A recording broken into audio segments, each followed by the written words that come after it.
Hey, what's going on, everybody? BDO44 coming at you with another video. All right, so Anthony Davis is only going to miss approximately 2 weeks with this ankle injury. That is the best case scenario, one of the best blessings the Lakers have had all season, if you ask me. I can't even tell you how concerned I was watching him fall down. Of course, as a human being first, and also as a Laker fan second. You guys know I talk every day about how bad this team is doing in regards to our assets, and I just made it a point maybe 3 days ago to break down why it may make sense to shut both LeBron James and Anthony Davis and maybe even Russell Westbrook down for the rest of the season. And then here we go with this injury. I really believe it's the move. I know Bron isn't going to go for that, not willingly, but he is in fact a third of our franchise right now. Anthony Davis is a third as well, and Russell Westbrook, of course, another third. The rest of our franchise is a bunch of players that don't even dent our cap. They don't even dent it. If you look at THT's contract, it's not even that much of your cap. It's just a bad contract because of your cap being as it is. So at this point, I just think it makes all the sense in the world to stop the bleeding as it pertains to this season, sit those players down, call it a season, and then reconvene with a plan to recoup assets. That plan will likely entail trading both of those players or one of those players, but we need to do something to make sure that we recoup what we've lost in trading for both Russell Westbrook and Anthony Davis. We got to do that. If we don't do that, what we're going to find ourselves doing is not being good enough from year to year. You're just not going to be good enough. We know this already. Why? Because it's not just about throwing $300 million at three guys or, $150 million at two guys and then filling out the rest of your roster without homegrown talent. It doesn't work. It does not work. If you look at all the teams that are in contention, they all have a combination of either players that they've signed as well as players that they have as homegrown players or nothing but homegrown players. You got to have your draft picks and you got to do some player development. I don't care how top heavy your team is. You need your own talent to come from nowhere. And that's the bottom line. Because I know that, and because I know the Lakers don't play for just decency, we have to recoup assets in order to get as good as we want to get. And that's just what it is. We can try this game of let's construct our, roster with nothing but cap space freed up. You can try that, but you got to go down the path of starting that as well. And we haven't done either. So this is why I'm thinking, the Lakers need to make a decision now and start the process of what it is they're going to do. Recoup assets and create cap space. We need to pull a Portland. That's it. What Portland just did is what we need to start doing. Because they've rid their team of a bunch of contracts. They gave them away in deals that weren't favorable to them, but they valued the cap space that those players left behind, and that is what we need to do now. It's that simple. Because I'm saying this because I don't believe that LeBron James is going to be able to lead us to another championship. Nah, not as currently constructed. He cannot do this without the requisite amount of talent, and we can't get that talent unless we bring it to him or trade him for it. And that's just the bottom line, man. So I think a lot of analysts, as I listen to them, they think it's a matter of fact that the Lakers will not be trading LeBron James or considering trading LeBron James. I understand that. I understand why you don't want to do that, even under these circumstances. But what I'm saying to you is it's probably still the best decision to do it anyway. And the reason being is because of his kid, and we've already discussed that. He wants to go play with his son. And that is the monkey wrench in the plan of doing everything for Bron, and he needs to respect that too, because it's been reported that I believe it was the offensive coordinator. No, it wasn't. It was the GM of the Rams who wore a shirt that essentially had his face on it and said "F those picks." And LeBron has retweeted that and said, "My kind of guy, legend." Listen, Bron, I know that has to do with you wanting us to part with that 2027 pick. And look, for that Christian Wood deal, I'm kind of with you. I would have liked for them to part with the pick if it could have netted us a player like that. But other than that deal, with the exception of maybe the Lakers trading Malik Monk to secure his value, since I don't think we can re-sign him. Aside from those two things, I really didn't want the Lakers to do anything. I didn't. I didn't want us to trade Russell Westbrook to the Knicks for a bunch of garbage. I did not necessarily, even though I know that would have created cap space. It didn't thrill me. I didn't want the Lakers to obviously trade it for John Wall and just attach Russell Westbrook and that be it. That wasn't going to work. You know, a lot of the deals that we had on the table just weren't nothing because the players and the assets are so scarce. And I know you understand that. So for you to want us to continue to dig ourselves further into a hole on your behalf, that doesn't make people root for you, bro. That don't make us feel like you on our side either. So you have to understand that when you send that message out there saying that you are not with holding on to the pick, you do understand that you're essentially saying, I want to further put Laker Nation at risk for the times past when I'm here. That's what you're saying to a guy like myself. And while I understand that you say something like that because you firmly believe that if we do that, you can bring us a championship, what I will tell you is we want to build sustainability going forward. That's primary to us because we've come out of the dumps and we hated it and we're a spoiled bunch. So being in the dumps made it so that we want to kind of stay out of the dumps from here on out. This ain't Cleveland. We're not pleased with 1 or 2 championships. We kind of want to be in the mix every year. And as I always say, if we're not in the mix, then give me my picks so I can at least be excited about the draft. That's all I ask. And you've taken both of those things from us because what you've put together just isn't good enough. Now, you could very well have that same stance if this experiment was a success and you wanted us to retool to just make it a bit better. If that's the case, F the picks because he's delivering and we can clearly see where we can win this championship and next year's championship and maybe the year after that because we have this core in place that Bron has imagined and now we need to go all in because we don't know how much time he has and all of that lovely stuff that would be great if you were delivering on a good team right now. But because this team ain't no good,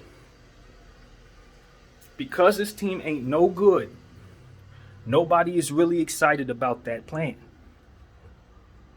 Because it makes us face the idea of us sucking after you leave. You gotta know that part. That part is very important to Laker Nation. Because like I said, we're a spoiled bunch who just came out of hell. We just came out of hell. We just left hell. We can smell fresh air. And now you're sending us back into it after giving us a championship. A taste tester championship at that.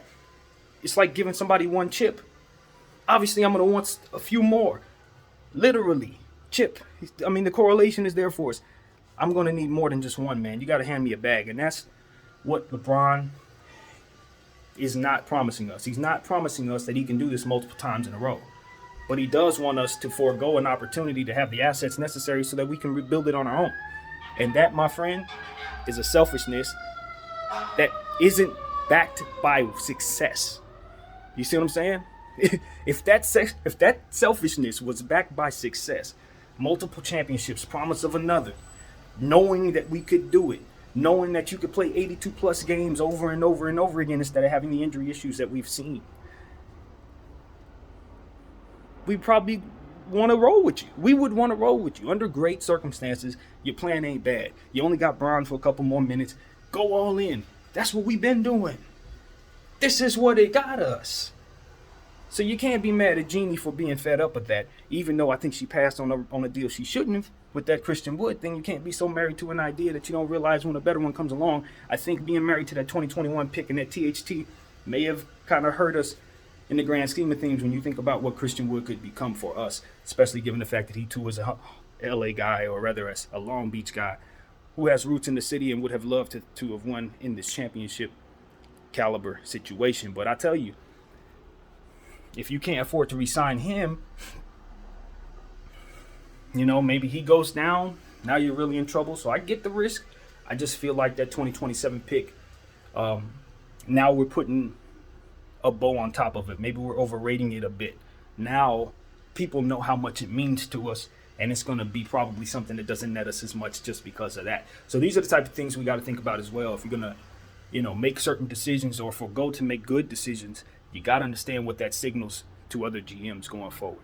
So these are the type of things I'm thinking about, and I just want the Los Angeles Lakers to pull it together. You guys know that. I talk about this all the time. They had a great win last night. I was very pleased with that. But unfortunately, we did lose AD for about 2 weeks. 2 weeks is what they're telling us. So the All-Star break will be perfect for this team. Help us get some time off again, some more rest. Having come off a long rest from the previous week since we played Golden State and then ran into Utah, for that to turn out to be a victory like this, I just feel like the momentum is on our side. As bad as things are for this particular team right now, things are falling in place for them to handle the issues that are in front of them. They've had rest between games. They got the All-Star break coming up. They got understanding that AD is going to be out for only a limited amount of time, as opposed to what we thought when we saw the injury. You know, you got this situation where Kendrick Nunn is getting closer to coming back, as he was listed questionable yesterday, even though they said he ain't coming back till late March. I think it's a good chance that we may see him sooner. You got our guy Austin Reeves, who's finally finding his comfort once again, and he's getting the minutes that he's deserving. So it's a lot of things that are coming together. THT is starting to play better, you know, and the team as a whole is playing better over the last 2 games, probably 2 of the best games they've played. So with that being said, you can see where this team is going to be fighting for the rest of the season. They're going to fight for it. Whether or not they get into the play-in tournament or not is to be determined. But what I'm telling you is, I think they've turned a corner as it pertains to them being a team that hadn't practiced with one another as much and were suffering out there because of it. I think now this team is starting to understand each other better. They're practicing more so. And I think we will see a better Laker team going forward, even in limited capacity. So that's what I'm hopeful will happen. As I say, this is a bipolar kind of team. They're all over the place. But I'm very curious to see if time can start to heal some wounds for Russell Westbrook. He's been in this uniform and struggling all season long. But I do believe that the way that they played last night, the way LeBron James and him played off one another, him deferring to Bron, THT deferring to Bron, I saw something there that I think could work if they work together and figure out a way to spread the floor. I know that's kind of difficult with the personnel we have, but I saw some things last night in that Utah game that gave me some encouragement that this isn't all that bad in terms of you can find a play style within this that you're comfortable with based on the players that we have that we should be using in rotation regularly. THT, Kendrick Nunn, Austin Reeves, LeBron James, Stanley Johnson. What you have is a team that can run.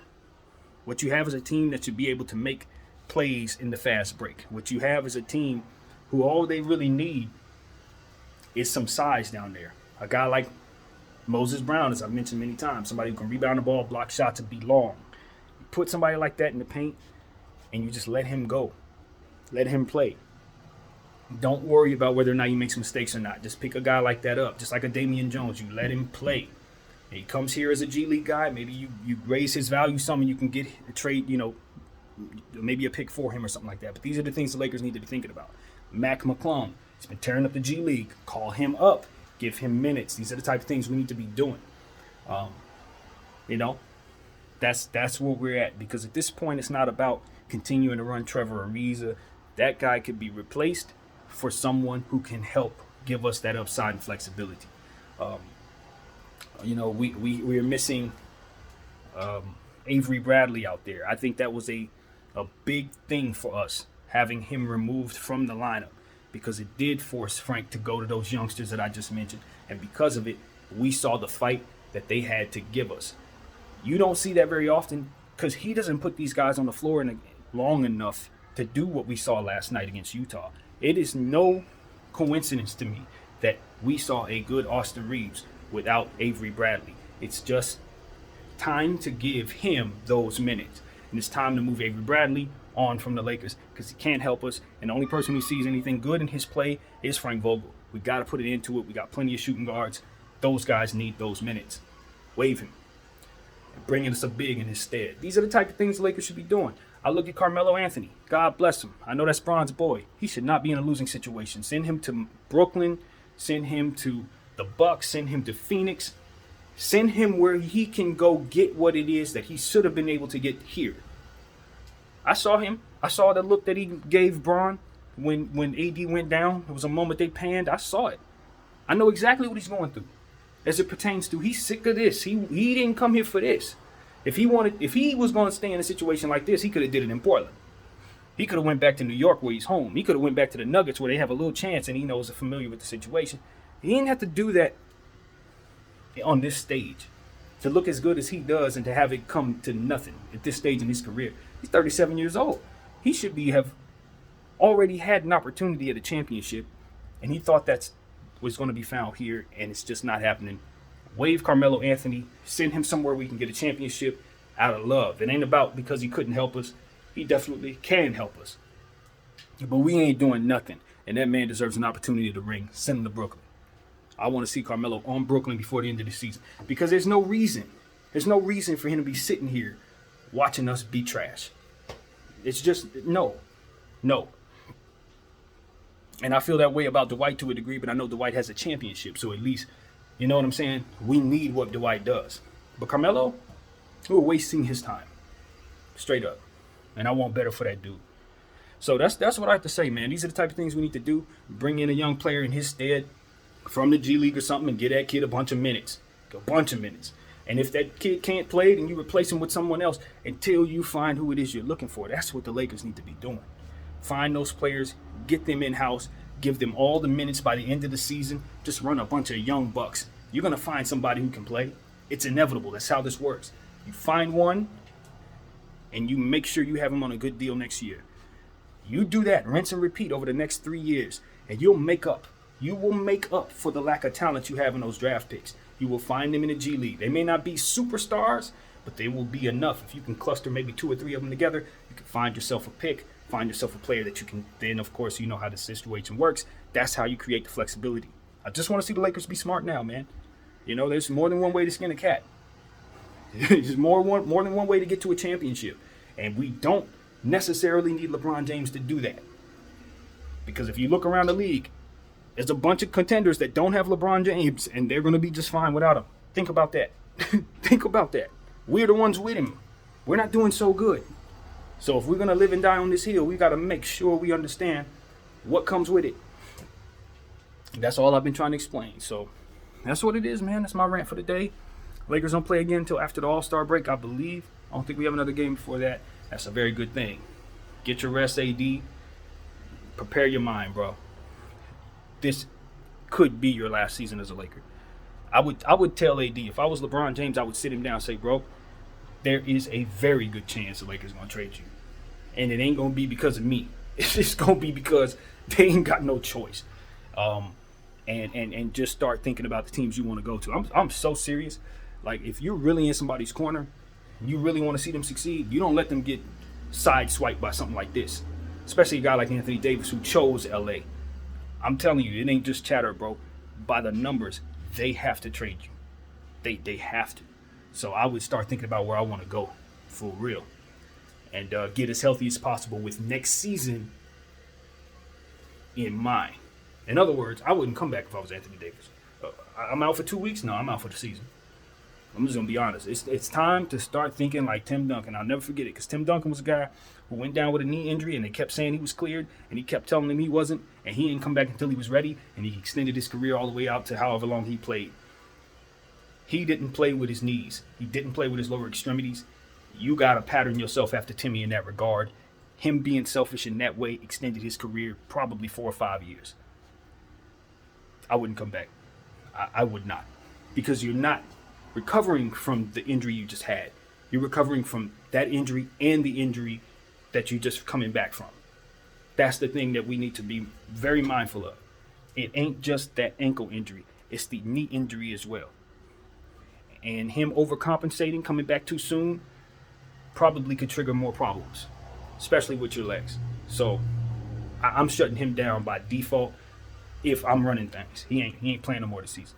So, yeah, that's I don't play like that, man. Y'all know me. I do not play like that.